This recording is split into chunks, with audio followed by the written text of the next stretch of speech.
Hey everyone, I'm Sam. I'm the co-founder and CEO of ClassDojo. Thank you so much for having me. Today I wanted to share a little bit about what we've learned. We've been building ClassDojo for about 6 years. Some of you might know us as a classroom communication app for teachers and parents and kids. Maybe you've run across our little monster mascot Mojo, the little green guy. Or maybe you know a few other people who use it. ClassDojo is now used in about 90% of K-8 schools in America. Or perhaps you're finding out about it for the first time just now. What we're about, and what I really wanted to talk about, really just comes down to one word, and that's community. So for us, community is at the heart of everything that we do with ClassDojo. And we really believe it's probably the most powerful force for change that we have in society. We talk a lot about how our greatest opportunities in the world have come from building community, whether it's families or relationships or cities or like whole nations even. It's all about building community. So when we started ClassDojo, this observation about community was really core to what we were doing. We kind of realized that when you're part of a community, you get lots of support. You get a group of people who want to help you be better and do more and live up to your potential. Communities can make your thinking better. They surround you with people who have different viewpoints, different ideas. And I think in the best communities, no one gets left behind. Progress doesn't happen at the expense of the worst off or the poorest off. In fact, the best communities rise by lifting each other up. And perhaps the most important thing for us about communities is that they're really personal. Unlike so much, I think, of modern day life, like you don't feel like a cog in a machine when you're part of a supportive community, because the community is really made by and for people. It really does feel like a living and breathing organism. And when you think about it, like that's really what a school is. It's so much more than just a collection of classrooms, and classrooms are so much more than just a collection of desks. I really believe it's the single most important community that we build in our society. And this is really the reason that we built ClassDojo. At its core, ClassDojo is about connecting teachers and families and students to create really powerful communities around the world that we think could change education. Our ultimate goal through building all these communities in and around millions of classrooms is to create an education system that serves every kid on earth with a 10x better learning experience than the one they get today. One weird thing about ClassDojo, which you might not know, is that we've actually got a pretty fundamentally different point of view than most education technology companies. And that point of view is this: like, I don't actually believe that education is a technology problem. I actually think it's a human one. And the thing is that education, as we know, isn't a product that's built by tech companies in Silicon Valley or elsewhere and shipped out.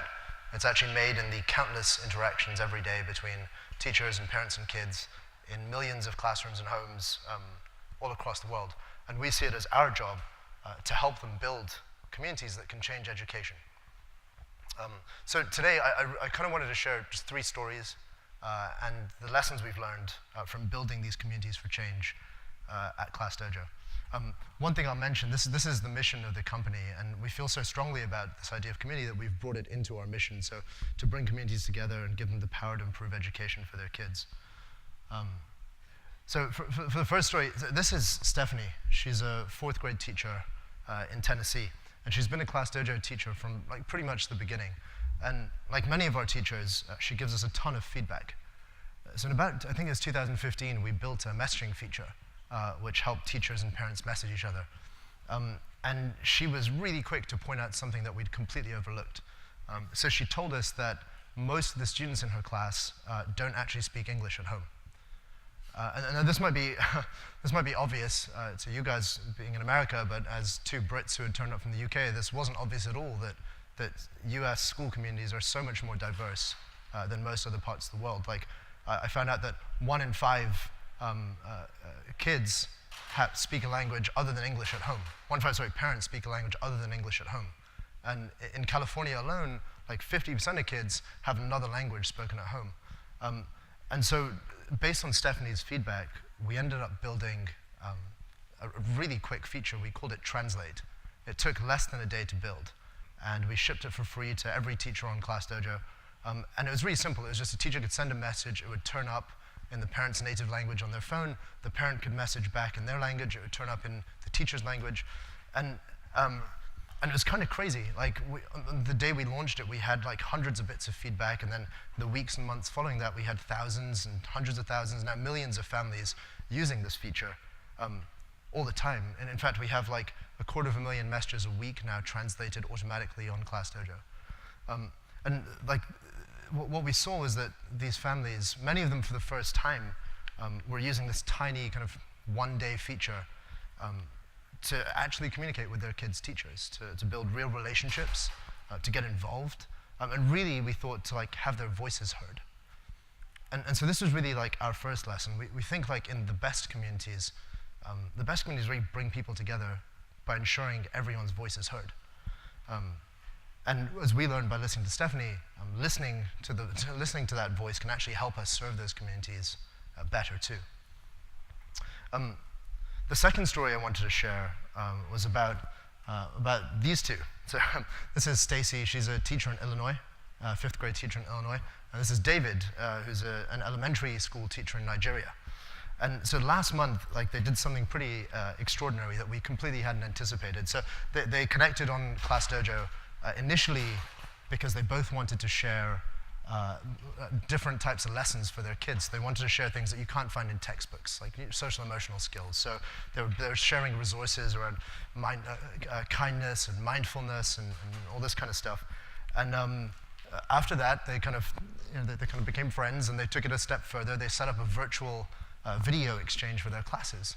So they had their classes on video chats with each other, and you had the kids like, kind of sharing stories about growing up. I think I've got a picture. Yeah, sharing stories about growing up, and kind of like rediscovering how much they had in common despite never having met. In fact, David's class, which is on the right, was astonished to learn that Stacy's class doesn't have to wear uniforms, which is a big deal. So later in the month, they were chatting some more, and David mentioned to Stacy that he was raising funds to build a new school. And you might have thought that would just be the end of the discussion. She's like, cool, good luck with that.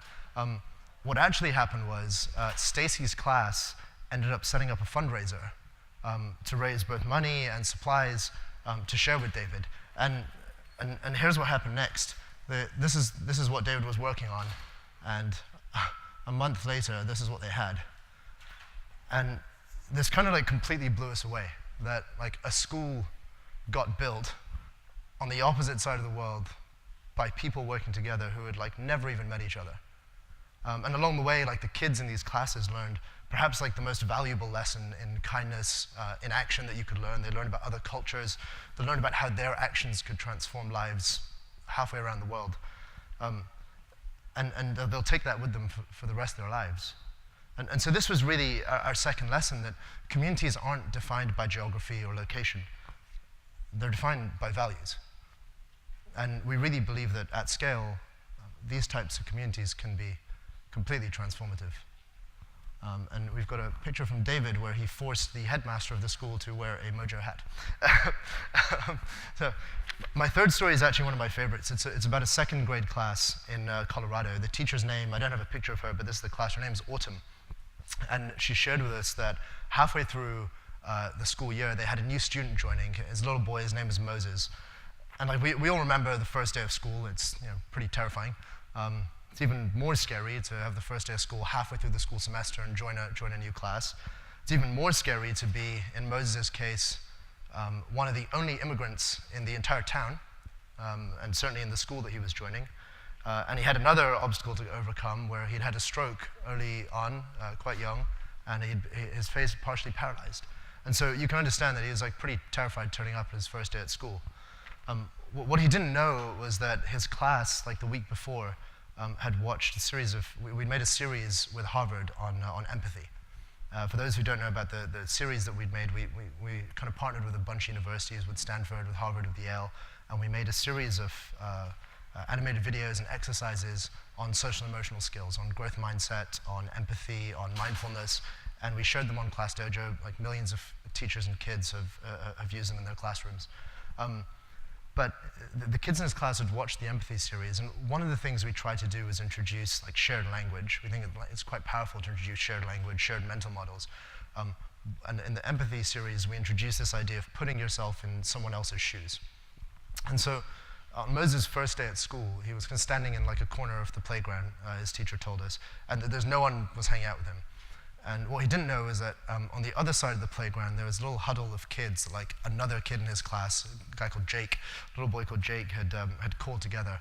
And Jake had noticed that no one was hanging out with Moses, and he got all the kids in his class together and asked them, he said, hey, like, how would you feel if you were Moses right now? Like, what if we put ourselves in his shoes? And it was pretty incredible what we heard after that.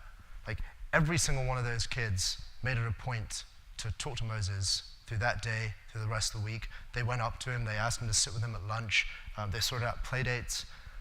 It was kind of astonishing to see like tiny like second grade kids take a simple idea and become leaders with it.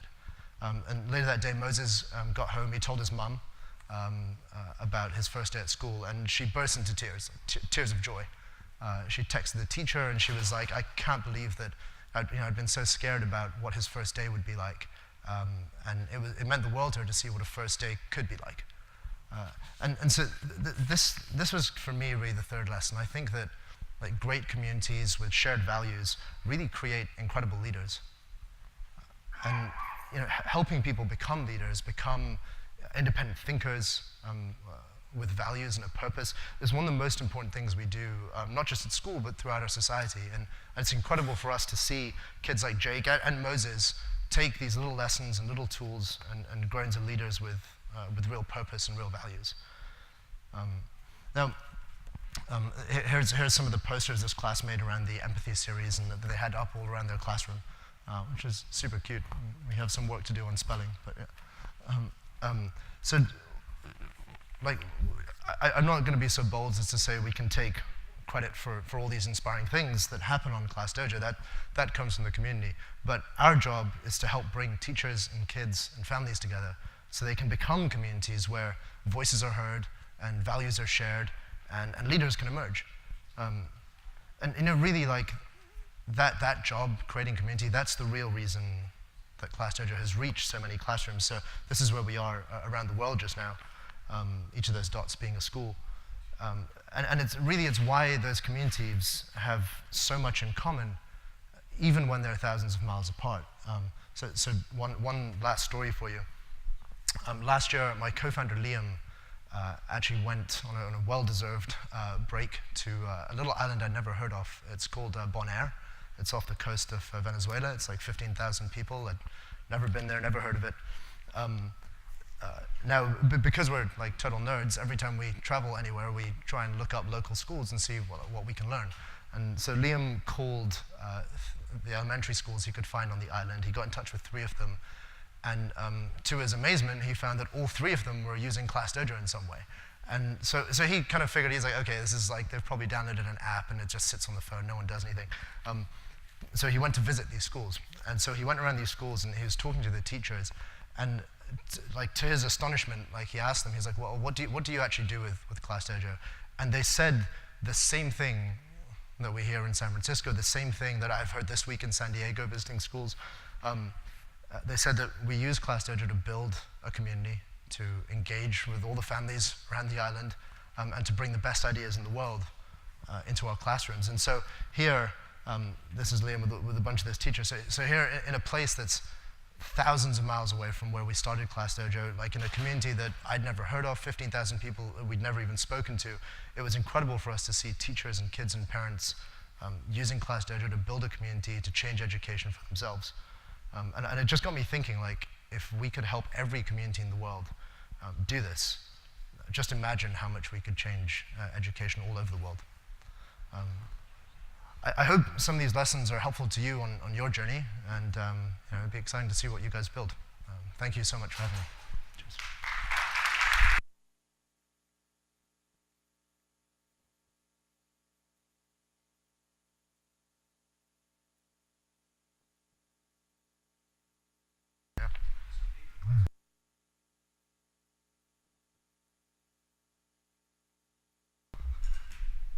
No? Easy one. Cool. Oh, is there one? Yeah, okay. Hey.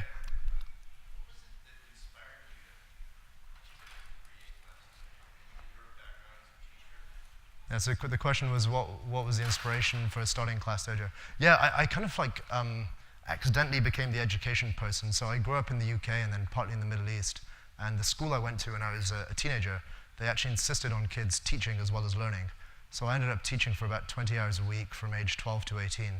And then after college, I thought I would do a PhD in either math or economics, and ended up turning that down to go and teach again. And then worked at McKinsey in their education group. So it's kind of education became my thing. Yeah. My co-founder Liam actually built one of the world's biggest kids games called RuneScape, and then he had all this guilt from having wasted kids' time that he went to do a PhD in education technology, and then started this. So yeah. What's the business model? You charge your ClassDojo? We actually think the right model is to always be free for teachers and schools to use forever, actually. And that's how we've maintained it so far. There's actually a lot of interest obviously from schools, but more interestingly for me, from parents, for stuff that we can give them at home to carry stuff on at home. So there'll be more coming there in the future, I think. But what's your revenue source to support servers? To support the servers? Well, the company is only 30 people. So it's actually a pretty cheap operation to run. So we started off by raising some venture capital money, and like the next kind of wave of the company, there'll be more of a focus on revenue, I think.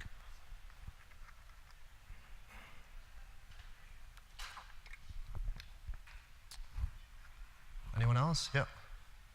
From bootstrapped companies, Yeah. specifically people legally freemium. Yeah. Okay, I might not be able to raise this or whatever reasons. Yeah, I think one of the big crimes actually of all companies, like VC-backed or bootstrapped, is like people are too eager to grow teams. I hear too often of just like giant teams. Like we've been very strict about keeping the team quite small. Like your biggest costs with software usually end up being just the team, right? And so I think it's always tempting to like, you see companies like hundreds of people or whatever, and I actually think people throw like more heads at a problem rather than trying to be smarter about it. I'll give you an example. Like early on in Dojo's trajectory, we had a bunch of people outside of America start using it, and they asked if we could translate it. And I asked a few other further along companies for years, I'm like, well, how did you deal with this? They're like, oh, we've got these translators and we pay them. And I was like, we're like 4 people. There's no way we can do that. And so we ended up finding a good solution, which was we asked some of our teachers and parents if they'd be interested in being like voluntary translators, and like they just loved the product enough to do it. So I think you find like if you like control team size and control your burn rate, you find smart ways to do things. Is that it? Oh, sorry. Thank you, everyone. Cheers.